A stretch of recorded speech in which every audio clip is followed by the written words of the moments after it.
Second thing, అందరూ ఎక్కువగా ఏం ప్రొజెక్ట్ చేస్తారు అంటే నాకు ఇన్ని ఇయర్స్ ఆఫ్ ఎక్స్పీరియన్స్ ఉంది, 5 years ఉంది, 7 years ఉంది అని చెప్తారు.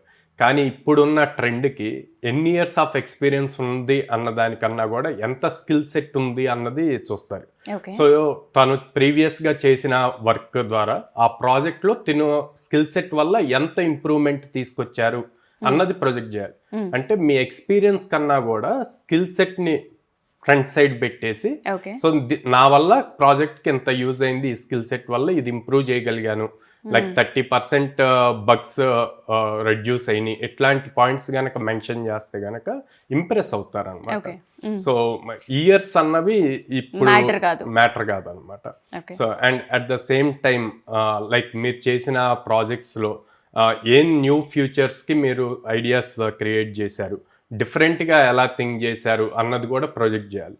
మీరు ఏ అయితే సక్సెస్ గెయిన్ చేశారో మీ ఎగ్జిస్టింగ్ ప్రాజెక్ట్స్ నుంచి కానీ ప్రీవియస్ ఎంప్లాయర్స్ నుంచి కానీ వాటిని ప్రాపర్గా ప్రొజెక్ట్ చేసుకోవాలి.